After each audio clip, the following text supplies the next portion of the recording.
আসসালামু আলাইকুম। কেমন আছেন আপনারা? আমি অনেক ভালো আছি, আলহামদুলিল্লাহ। আজকে আমি কথা বলবো অল্পতেই যাদের ঠান্ডা লাগে, ছোট, বড় অনেকেই এই সমস্যায় ভোগেন। দীর্ঘদিনের ঠান্ডা, বুকে কফ বসে গেছে, ঠান্ডা বসে গেছে, শ্বাস নিতে কষ্ট হচ্ছে, হাঁচি, কাশি, সর্দি হচ্ছে, মেডিসিনে কমে যাচ্ছে, আবার আক্রমণ করছে। তাদের জন্য সহজ কিছু ঘরোয়া টিপস বলবো, যেটা মেনে চললে ছোট বড় সবাই ভালো হয়ে যাবেন। মন দিয়ে শুনুন। খাঁটি সরিষার তেলে রসুন, জোয়ান মসলার দোকানে পাবেন। এই ৩ টা মিক্সচারে ভালো করে জাল দিয়ে, বলক দিয়ে ঠান্ডা করে বয়মে ভরে রাখবেন। যখন যার ঠান্ডা কাশি লাগবে, একটু কুসুম গরম করে বুকে, পিঠে তেলটা মালিশ করে দিবেন। ধীরে, ধীরে পুরোনো ঠান্ডা হলেও কমে যাবে। বাচ্চাকে সকাল ১১টা থেকে দুপুর ১টার মধ্যে ১০ মিনিট রোদে হাঁটতে বলবেন অথবা খেলতে বলবেন।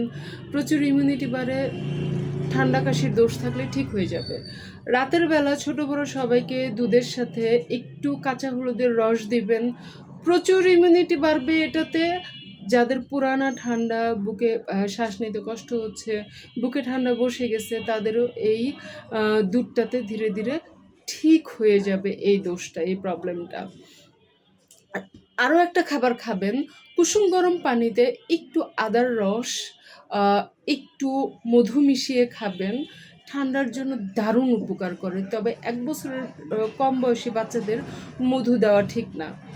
আরেকটা খাবারের কথা বলবো, রাতের বেলা ১ গ্লাস পানিতে ১ চামচ মেথি, ১ চামচ কালিজিরা ভিজিয়ে রাখবেন। সকালবেলা এটা ছেঁকে খালি পেটে খেয়ে নেবেন। দেখবেন ঠান্ডা কাশি ধীরে, ধীরে চলে গেছে।